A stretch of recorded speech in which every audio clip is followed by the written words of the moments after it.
రెండో ఎపిసోడ్. భీమరాజు గారికి కోడలి కనులను చూస్తే అమిత ప్రాణం. తెల్లగా బొద్దుగా ఉండేది కమల. ఎంతో ఆప్యాయంగా భీమరాజు గారిని చూసేది కమల. మామయ్య కాఫీ, ముందు స్నానానికి నీళ్లు, భోజనం, పలహారం, నిద్ర అన్నీ నియమ ప్రకారం జరిగిపోయేవి. మామూలు కుటుంబంలో పుట్టిన పిల్ల కావడంతో ఒక్కరోజు కూడా పనికి భయపడేదే కాదు. కమలను చూసి నౌకర్లే భయపడేవారు. ఆమెకి రాని పని లేదు. అందుకే వారు ఆమె చేయమన్న వెంటనే చేసేవారు, లేకపోతే ఆమె చేసేసేది. రాజుగారు ఆ నౌకర్ని చెడా మడా తిట్టి ఇంటికి పంపించేసేవారు. అందుకు నౌకర్లు ఆమెకు భయపడేవారు. కానీ ఆమె ప్రేమకు ఆప్యాయతకు చెల్లించిపోయి భక్తిగా నమస్కారాలు చేశారు. చుట్టుపక్కలంతా కమల లాంటి కోడళ్ల కోసం పూజలు ప్రారంభించారు. భీమరాజు గారికి అది ఎంతో గర్వంగా ఉండేది. ఆమె మామగారి కాళ్ళు కూడా నొక్కేది. ఆయన నౌకర్లు లేనప్పుడు భీమరాజు కోపం నటిస్తే, ఇందులో తప్పే ఉంది, మా నాన్నకైతే చేసుకోనా అనేది ఆమె. కానీ కమలకు లేనిదల్లా భర్త ప్రేమ. కోరి చేసుకున్న సంతోష్కు కమలను చూస్తే ఒళ్ళు మంట. కమల అందం అతనికి కుళ్ళిపోయిన పండుతో సమానం. అంత నిరాదరణ ఉన్న కమల ఒక్కరోజు కూడా బాధపడినట్టు కనిపించేదే కాదు. ఆమె నవ్విస్తూ ఉండేది. కమల రాకతో ఆడదక్షత లేని ఈసురోమంటూ ఉండే ఇల్లు దేవేంద్ర భవనంలాగా వెలిగిపోయింది. భర్త తాగిపారేసిన సీసాలన్నీ ఏరే ఒక గదిలో వేసి అమ్మి డబ్బుతో భర్త గదికి సరిపోయినంత అందమైన వస్తువులు కొన్నది. కమల ఇంటికొచ్చిన సంవత్సరానికల్లా అమ్మ అయింది. ముద్దులు మూటగట్టే మనోహర్ని చూసి తన్మయుడైపోయారు రాజుగారు. కానీ పాపం తల్లిని బిడ్డని ఆసుపత్రిలో ఉన్న చూడ్డానికి రాలేదు సంతోష్. భీమరాజు గారే నౌకర్ల సాయంతో అమ్మలా ఆదుకున్నారు. పురుడు పోసుకొని ఇంట్లోకి రాగానే మామయ్య అంటూ ఆయన కాళ్ల మీద వాలిపోయింది కమల. లే తల్లి, నువ్వేం తప్పు చేశావని సుఖీ భవ, దీర్ఘ సుమంగళీ భవ అన్నారు ఆయన. తప్పు ఒప్పు కాదు మామయ్య ముఖ్యం, మానవత్వం, అందులో ఉన్న డబ్బు. ఎందరిలో ఈ గుణం ఉందంటారు? మా వాళ్ళు మూర్ఖులే, వారికి డబ్బే ముఖ్యం. ఏడ్చేసింది. ఆమెకు భీమరాజు గారు దేవుడు. మనోహర్ని ఆయన కాళ్ల ముందు పడుకోబెట్టి, ఇదిగోండి మామయ్య మీ ఇంటి దీపం, వీణ్ణి మనిషిగా మాత్రం పెంచండి. మానవత్వం లేని చదువులు డిగ్రీలు వద్దు, మంచి మనిషిగా ఉండే తర్ఫీదు మాత్రం ఇవ్వండి చాలు అంటూ కన్నులు తుడుచుకునేది.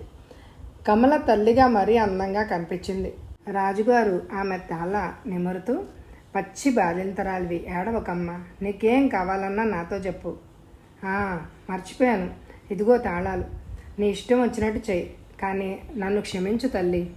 మావయ్య, అవునమ్మా, ఒక కషాయవాడిని, దుర్మార్గుణ్ణి కన్న తండ్రిగా నన్ను క్షమించు. నాకు ఊపిరి ఉండగా మన మను అలా ఉండడు, వాడు నన్ను మించాలి అంటూ మనవణ్ణి మనసారా ఎత్తుకొని గుండెలకు హత్తుకున్నారు.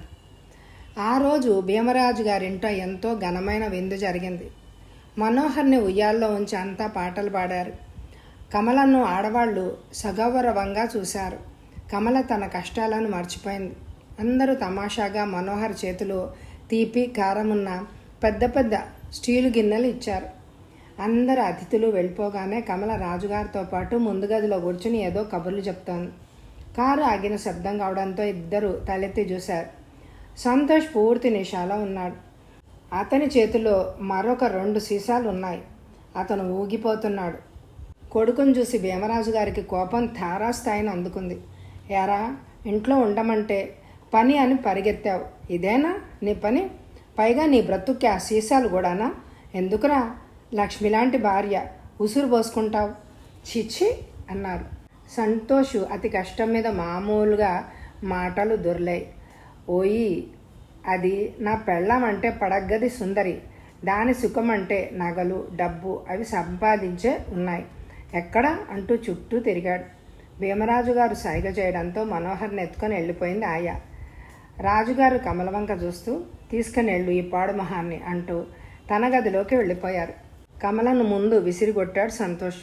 దయ్యం, చీచి, పనిపిల్ల, దాది అంటూ కేకలు వేశాడు. అందరూ నిలబడ్డారే గాని ఎవ్వరూ ముందుకు రాలేదు. కమల విసుక్కోకుండా బుజ్జగిస్తూ అతన్ని మెల్లగా నడిపించుకొస్తూ తన గదిలోకి పిలిపించుకొని వచ్చింది. అప్పటి వరకు మెట్ల మీద నిల్చుని కొడుకు నిర్వాకం చూస్తున్న భీమరాజు గారు నిట్టూర్పు విడుస్తూ తన గదిలోకి వెళ్ళిపోయారు. కమల అతన్ని మంచం మీద మెల్లిగా చేర్చి కాళ్ళు ఎత్తి దుప్పటి కప్పింది. లైట్ తీయకుండానే ఏదో సర్దుతోంది. అంత నిషాలోనూ సంతోష్ మెల్లిగా బలవంతంగా కళ్ళు తెరిచాడు.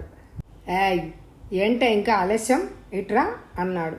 కమల గబగబా అతని దగ్గరకు వచ్చింది ఆదుర్దాగా. ఏం కావాలండి? ఏంటే పెద్ద గరానా మాటలు, ఇట్రా అంటూ పక్క చూపించాడు. కమల కాస్త తటపటాయిస్తూ, మీరు పడుకోండి, నేను బాబు దగ్గర పడుకుంటాను అంది. ఛప్ ఉండా, పెళ్ళి నాటకమాడి ఇంకా భోగం వేషాలు, వస్తావా రావా? అతని కళ్ళు నిప్పులు కురిశాయి. అయ్యో బాలింతనండి, నాకు ఒంట్లో కూడా బాలేదు అంటూ కమల అతన్ని బ్రతిమలాడింది.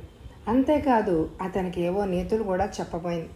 నాకు మందు పడగానే మంచి పిల్ల కావాలి, లేదా మాట అంటూనే కమల డొక్కలో ఒక్క పోటు పొడిచాడు. కమల బాధతో మెల్లి తిరిగిపోతూ, నాకు మీతో చావైనా ఇష్టమే, కానీ డాక్టర్లు బాబుకి ఇబ్బంది అన్నారు, అందుకేనండి. కమల కళ్ళు నిండా నీళ్లు నిండిపోయి చెరువులే అయ్యాయి. ఏం జరిగిందో తెలియదు. సంతోష్ మెరుపులా లేచాడు. ఓ, అయితే వీడన్నమాట నా సంతోషానికి అడ్డం. ఒక్క దెబ్బకు చచ్చి ఊరుకుంటాడంటూ టేబుల్ మీద ఉన్న సీసా అందుకొని 2 అడుగులు వేశాడు. కమల చప్పున లేచి ఉయ్యాలకు అడ్డంగా నిల్చుంది. పిల్లవాడు ఈ మనుషుల గోల అర్థం కానట్టు తనకు శాపంగా ఇచ్చిన జన్మ గురించి ఏ దేవుడితో వాగ్వాదం జరుపుతున్నట్టు మధ్య మధ్యలో ఏడుస్తున్నాడు, మధ్య మధ్యలో నవ్వుతున్నాడు. మీ ఇష్టం వచ్చినట్టు చేయండి, కానీ బాబుని ఏం చెయ్యొద్దు. కమల మాటలకు సంతోష్ వికటంగా నవ్వి, ఎవరిదో పాపం నాకంటగడతావా దరిద్రపు దాన అంటూ ముందుకొచ్చాడు. కమల అతన్ని ఒక్క నెట్టు నెట్టింది. సంతోష్ మంచం మీద పడిపోయాడు. లోపల జరుగుతున్న వ్యవహారం తెలియకపోయినా నిద్ర పట్టక బయటకొచ్చిన భీమరాజు గారికి గది లోపల నుంచి ఏవో పెద్ద పెద్ద మాటలు వినిపించాయి. ఆ తర్వాత కమల ఏడుపు శబ్దాలు. ఆయన మనసు ఆగక గబగబా తలుపు దగ్గరికి వెళ్ళి, అమ్మా కమలా, కమలా అంటూ పిలిచారు. జవాబు లేదు. తలుపులు తట్టబోయి సంస్కారం అడ్డు రావడంతో వెనక్కి వెళ్ళిపోయారు. ఎవరిదో పెద్ద కేక వినిపించింది. అంతా నిశ్శబ్దంగా ఉంది. తన బ్రహ్మ అని సర్దుకుని వెళ్ళి పడుకున్నారు. తెల్లవారింది. బారెడు పొద్దెక్కింది. 5 గంటలకల్లా పూజ ముగించి కాఫీ ట్రేతో ప్రత్యక్షమయ్యే కమల జాడాయే లేదు. పెళ్ళైన ఏడాదిలో ఆమె ఎప్పుడు 5 గంటలకు తర్వాత నిద్రనే పోలేదు. నౌకరు ఎవరి పనుల్లో వాళ్ళున్నారు. కమర వచ్చి చేసిన ఏర్పాట్లు అవి. భీమరాజు గారు గబగబా కొడుకు గది దగ్గరికి వెళ్ళారు. కమలా, కమలా తలుపు మీద చెయ్యేశారు. మెల్లగా తెరుచుకున్నాయి. అయినా లోపలికి వెళ్ళడానికి సంకోచిస్తే, ఒరే సంతోష్, బాబు సంతోష్ అంటూ మళ్ళీ మళ్ళీ పిలిచారు. పలుకులు పలకలేని పరిస్థితి. వెంటనే చెవి అలకించి విన్నాడు కుర్రాడి ఏడుపు. ఆగలేక లోపలికి అడుగు వేశాడు. అతని కళ్ళు బైర్లు గమ్మాయి. నోట మాట రాలేదు. మంచానికి అడ్డంగా కమల శరీరం రక్తపు మడుగులో పడి ఉంది. ఆమె కళ్ళు తేలేసింది. ఎప్పుడు నుండి ఏడుస్తున్నాడో బాబు, వాడి గొంతు ఆరిపోయి ఉంది. భీమరాజు గారు తెప్పరిల్లారు. పిల్లవాడిని ఎత్తుకొని బయటకు వచ్చారు. ఆయాకి పిల్లవాడిని అప్పగించి తలుపులు చేరేశారు. కమల పక్కగా ఖాళీ బ్రాందీ సీసా విక్కిరిస్తూ కనిపించింది. సంతోష్ అయిపోయాడు. భీమరాజు గారు అపర రుద్రుడిలాగా ఉన్నారు. ఆయన నైట్గౌను గుండీలు కూడా పెట్టుకోలేదు. అందరూ గుమ్మిగూడుతున్నారు. మిగిలిన నౌకర్లు ముక్కు మొహం ఏకంగా ఏడుస్తూ బయటకొచ్చారు. ఊరి జనం సగం పోగయ్యారు. భీమరాజు గారు దృష్టి ఎవరి మీద లేదు. ఆయన కోపంగా కారు తీసి జోరుగా వెళ్ళిపోయారు. ఆయనకు ఫోన్ కానీ మరేమీ కానీ గుర్తు రాలేదు. మరో అరగంట కల్లా సంతోష్తో పాటు పోలీసులు రంగంలోకి దూకారు. తండ్రి స్వయంగా సాక్ష్యం చెప్పి దోషి అయిన కొడుకును న్యాయస్థానానికి అప్పగించిన అపరూప వార్త అన్ని చోట్లకి పాకింది. కోర్టు కూడా సంతోష్ మీద కేసు నమోదు చేసి అతనికి 15 ఏళ్లు కఠిన కారాగార శిక్ష విధించింది. కమల బిడ్డకు ఆయనే దిక్కయ్యారు. కోడల మాట ప్రకారం ఆమె నియమాలకు భంగం రాకుండా మన్ను ఉరఫ్ మనోహర్ని ఆయన కంటికి రెప్పలాగా కాపాడారు. ఎంతో తెలివిగల మనోహర్ 20 ఏళ్లకే పట్టభద్రుడయ్యాడు. జాలి, దయ ఉన్న మానవుడిగా తాతగారు శిక్షణలో పెరిగిన ఆయన మాట మీద ఆస్తి వ్యవహారాలు చూసుకుంటున్నాడు. భీమరాజు గారు అందరి దృష్టిలో న్యాయమూర్తి. ఆయన పేర ఎన్నో కథలు చెప్పుకున్నారు. దాదాపు ఊరి జనం, నౌకర్లు, మిల్లు కార్మికులు, న్యాయస్థానాలకు వెళ్ళడం మానుకున్నారు. భీమరాజు గారి తీర్పు వాళ్ళకి శిరోధార్యం. అందుకే ఆయన పేరు ఉన్న సంస్థలు, ఫ్యాక్టరీలు ఎప్పుడు సమ్మెలు ఎరగవు, సమస్యలు కూడా ఎరగవు. భీమరాజు గారు మనోహర్ మనస్ఫూర్తిగా తెలుసుకున్నాడు. నమ్మకస్తుల ద్వారా మేనక గుణాలు అవి తెలుసుకుని పెళ్లి పెద్దగా కనకయ్య ఇంటికి బయలుదేరారు. కారులో వెళ్ళి వాళ్లకు భేషజం చూపించడం ఇష్టం లేదు. అందుకే మెల్లిగా నౌకర్తో పాటు బయలుదేరాడు నడుచుకుంటూ. ఆయనకు ఎదురైన వారందరూ వంగి వంగి సలాములు చేశారు. భీమరాజు గారు కనకయ్య ఇంటి దగ్గరికి రాగానే పెద్దగా అరుపులు వినిపించాయి. కాంతం కనకయ్య మీద ఎగురుతోంది. ఓ యబ్బో మహా మొనగాడు వచ్చాడండి, పట్టు పట్టు. కాంతం, నా మాట ఏందయ్యా నీ మాట? అన్నా నాకివ్వు, ఆ తాంబూలాలను నేను పట్టుకుంటా. వద్దు, బావగారికే ఇస్తాను. నువ్వు ఇలా ఉంటే అంతే. అయినా ఆ ముండ నీళ్ల కోసం పోయింది, వచ్చి వగలు ఏడుపులు ఏడుస్తుంది. శుభమా అని పెళ్లి చేస్తానంటే ఏడుపులేమిటో. ఆ పెళ్ళి నాకు ఇష్టం లేదు అన్నాడు కనకయ్య. నీ ఇష్టం ఏముంది, పిల్లని అడగని. ఎద్దుని అడిగి గంత కడతావా? ఇదిగో అది పుట్టగానే మా అక్క మా అమ్మతో, ఇదిగో అమ్మ నీ మనవరాలు కాబోయే కోడలు అంది తెలుసా అంటూ రాగం తీసింది. మేనక వద్దు అంటే చంపేస్తా అంటే తాంబూలం అంటే సగం పెళ్లితో సమానం. పెళ్ళైన పిల్లకి మళ్ళీ పెళ్లి చేయడానికి వచ్చే వెధవ ఎవరు? ఆ మాటలు భీమరాజు గారికి చెళ్ళున తగిలాయి. వెంటనే పక్కకు తిరిగాడు ఆయన. ఆయన అడుగులు గబగబా వేస్తున్న మనోహర్ని తలుచుకుని తన గుండెలు బరువెక్కాయి. చిన్నవాడు ఈ మాట తట్టుకోగలడా అన్న అనుమానం ఆయనకు ఎక్కువైంది. మరో క్షణంలో ఇల్లు చేరేవాడే. ఈలోగా అయ్యా అయ్యా అంటూ ఎవరో పిలవడం వినిపించింది. వెనక్కు తిరిగి చూశాడు ఆయన. తన వయసుకు కాస్త అటు ఇటుగా ఉన్న మనిషి పరుగులాంటి నడకతో రొప్పుతూ వచ్చి ఆయన ఆయాస పడిపోతూ నమస్కారం పెట్టాడు. భీమరాజు గారు అతన్ని ఎప్పుడూ చూడలేదు. అందుకే కనుబొమ్మలు మడిచి ఎవరు అన్నట్టు చూశాడు. అయ్యా, నా పేరు అనంతయ్య, నేను మేనక మేనమామని. అతని కంఠం వణికింది. భీమరాజు గారు ఆయన వెంటనే ఆప్యాయంగా ఆహ్వానించారు. తోటలో కుర్చీలు వేయించి కూర్చోమన్నారు. వద్దు అన్నా వినకుండా అనంతయ్యకు కాఫీ తెప్పించి ఇచ్చారు. పిచ్చాపాటి అయ్యాక, అయ్యా మా మేనక మీ అబ్బాయి గారు. భీమరాజు నవ్వుతూ ఉన్నా ఆయనకు లోపల బాధగానే ఉంది. అనంతయ్య విషయం కదిలించగానే అతను నా మనవడు అన్నాడు. అదే బాబు, మీకు ఇష్టమైతే పెళ్ళికి రమ్మంటారా, లేక మా వాడిని పక్కకు రాకుండా ఉంచమంటారా? కొంచెం కరుకుగానే అన్నాడు ఆయన. అంత మాట అనకండి, దాన్ని మీ ఇంటి కోడలుగా స్వీకరించండి. మీరు చెప్పేది అర్థం కాదు బాబు. మీరు మా ఇంటికి రావడం చూశాను. కనకయ్య రెండో భార్య, నాకు చెల్లెలు. మేనక మీద దానికి కసి, అందుకే దాని పెళ్ళి నాతో నిశ్చయమైంది. కానీ అది నా బిడ్డతో సమానం. నాకు అంతా చెప్పి ఏడ్చింది. బాబుగారు, నిశ్చయం అయిన దాన్ని మీరు ఎలా చేసుకుంటారన్న అనంతయ్య మాటలకు తెల్లబోయాడు భీమరాజు గారు. కానీ అనంతయ్య గొంతు సవరించుకొని, కాంతం మొండి మనిషి, పైగా కాస్త మూర్ఛరోగం కూడా ఉంది. అందుకే బాబు, మా తరఫు వాళ్ళు ఇచ్చిన తాంబూలం మీకు ఇస్తున్నాను అంటూ చేతి సంచిలోంచి తీసి నాకు ఒక్క అరటిపండ్లు మరో మాట చెప్పకుండా భీమరాజు గారి చేతికి అందించాడు.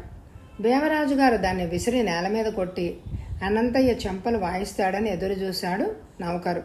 కానీ అందుకు భిన్నంగా ఆయన అనంతయ్యని కౌగిలించుకొని, మీరు త్యాగమూర్తులు అంటూ ఆనందించారు. భీమరాజు గారు ఇంకా పెళ్లి తతంగం ఏర్పాటు చేస్తాను అన్నాడు. కానీ ఈలోగా అనంతయ్య కాంతం ఆరోగ్యం దృష్ట్యా కొంత చూచాయిగా ఆమెకు తెలిసే వరకు ఆగమని చెప్పి, ఈలోగా పిల్లకు 18 నిండి పెళ్లి సమస్యకు అడ్డు ఉందని ఒప్పించాడు. పెద్దలు ఆనందంగా చేతులు కలుపుకున్నారు. భీమరాజు గారు తన సమస్య తీరినందుకు చాలా సంతోషించారు.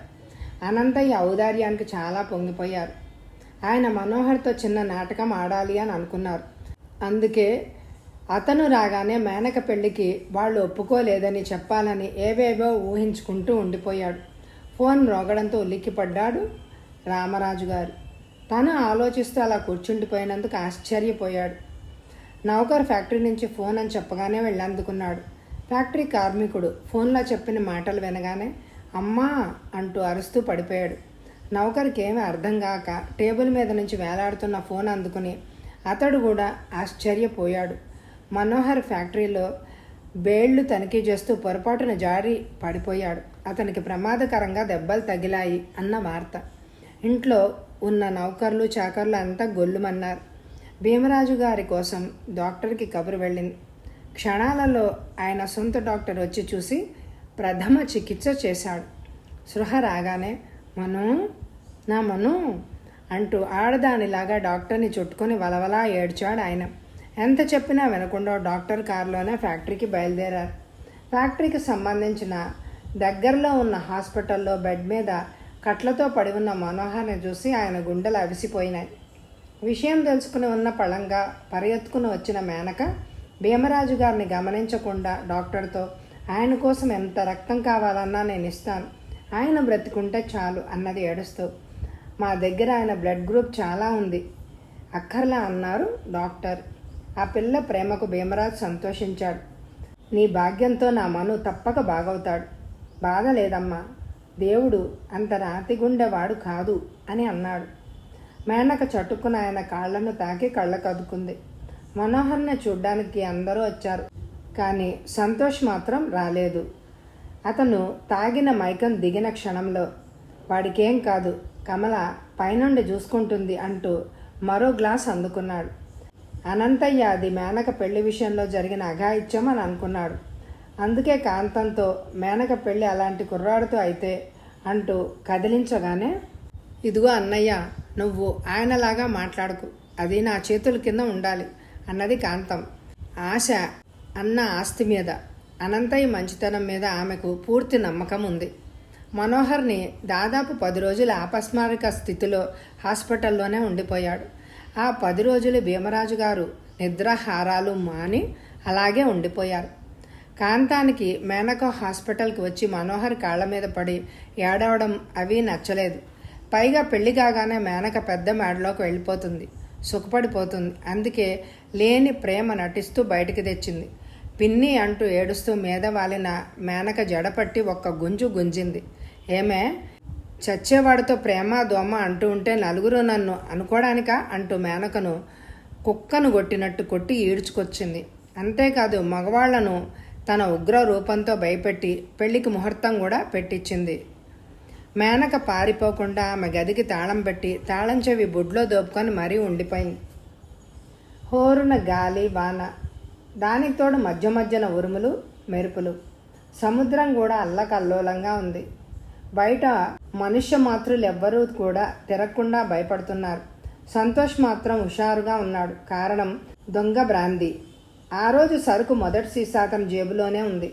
కైపు కసితో అతను రాత్రి తండ్రికి తెలియకుండా రోజా దగ్గరికి బయలుదేరాడు.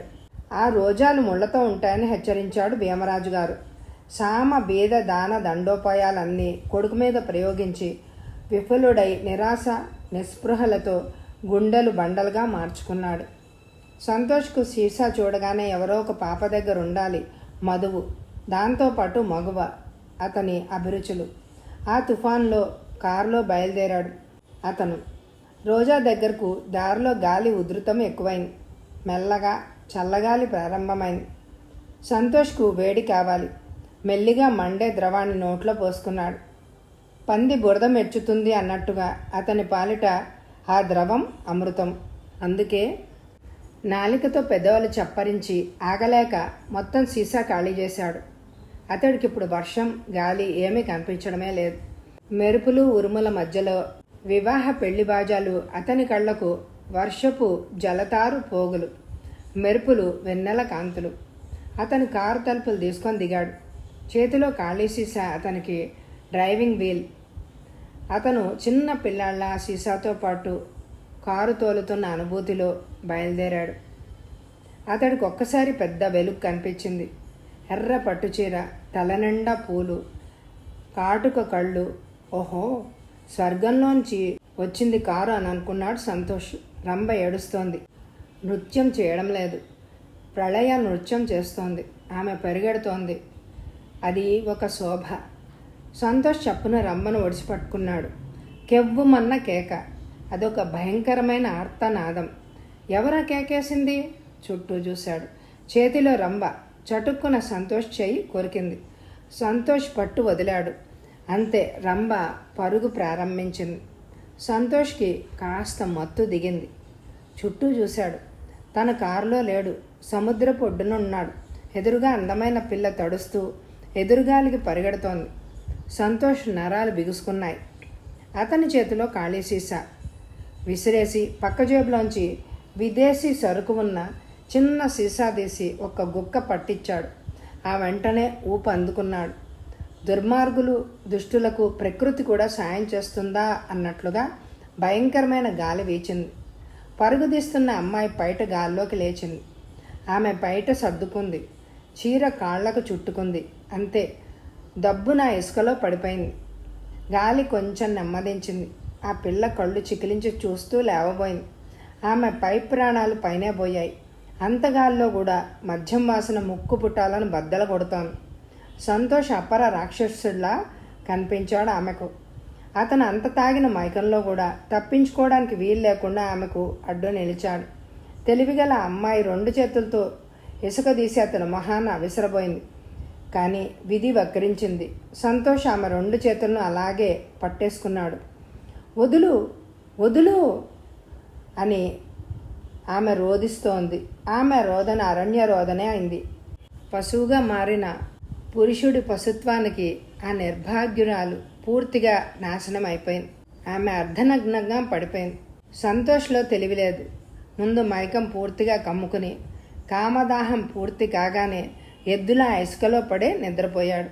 ఆ పిల్ల లేచే ఓపిక లేక సిగ్గుతో చచ్చిపోతూ సంతోష్ కబంధ హస్తాల నుంచి తప్పించుకోలేక అలాగే ఉండిపోయింది. ఆమెకు మెల్లిగా స్పృహ తప్పింది. పొద్దుటే పూజ గదికి పోబోతున్న భీమరాజు గారికి ఫోన్ వచ్చింది. నౌకర్ భయపడుతూనే చెప్పాడు, భీమరాజు గారు పూజా కార్యక్రమం కానిదే అడుగు బయట పెట్టరు. కానీ ఫోన్ విని వెంటనే డ్రైవర్తో చెప్పి అలాగే బయటకు బయలుదేరారు. అయ్యో రామ, ఎంత పెళ్లి ఇష్టం లేకపోతే మాత్రం ఇంత బరితెగింప. ఒక వయసు మళ్ళిన ఆమె ఉవాచ. కాస్త వయసు ఎక్కువైనా ఎంత డబ్బు ఎంత ఆస్తి ఉన్నవాణ్ణి కాదని ఈ తాగుబోతు వాడి పాలబడింది. రాజుగారు డొక్క చీరి ఉంటాడు. కైపులో 2 ఇలా చచ్చారు. అయ్యో నా బిడ్డ అంటూ ఆ పిల్ల తల్లి ఏడుపు లంఘించుకుంది. గుంపుగా ఉన్న జనం నవ్వుకుంటున్నారు. మరికొందరు దెప్పి పొడుస్తున్నారు. మరికొందరు అవాకులు చవాకులు విసురుతున్నారు. ఇంతలో జనం రాజుగారు రాజుగారు అంటూ మెల్లగా తప్పుకొని ఆయనకు దారిచ్చారు. అస్తవ్యస్తంగా పడి ఉన్న ఆమె కాళ్ల మీద సిగ్గు లేకుండా పడి ఉన్న సంతోష్. రాజుగారు చుట్టూ చూశారు. ఆయనలో కోపం కట్టలు తెంచుకుంది. పై శాలువా తీసి ఆ పిల్లకు కప్పారు. అందరి దృష్టిలో పడి ఉన్న ఆమెకు అదో గొప్ప మేలుగా అనిపించింది. ఆమెకు దుఃఖం ఆగలేదు. గట్టిగా భయంగా ఏడ్చింది. రాత్రి ఘోరం ఎలా ఉందో చూడ్డానికి బాణుడు మెల్లగా సముద్రం మీదకు లేచాడు. రావుగారు ఆడవాళ్ల వంక చూశాడు. థు, మీరు ఆడవాళ్లే, సాటి ఆడది ఒక మృగానికి నాశనం అయిపోతే ఆనందిస్తారా అంటూ సంతోష్ని పట్టి ఒక్క గుంజు గుంజి పక్కకు దొర్లించారు. సంతోషు ఉలిక్కిపడి లేచి మత్తుగా ఒళ్ళు వేర్చుకున్నాడు. ఆ పిల్ల వెంటనే చీర ఒంటి నిండా చుట్టుకుంది. మోకాళ్లలో మొహం పెట్టి ఏడుస్తూ కూర్చుంది. ఏడిస్తే ఏముందే, పెద్దోళ్ల మాట విన్నావా? నీ రాత. తల్లి కామాలు చీదేసింది. మనకు కూతురే పుట్టలేదు అని అనుకుందాంరా. ఆ పిల్ల తండ్రి పెద్దగా అరిచాడు. పాడుమోకమా, వీధిలో ఉన్న మన పిల్ల జల్ల ఎవరో తమ అమూల్య అభిప్రాయం చెప్పబోయారు.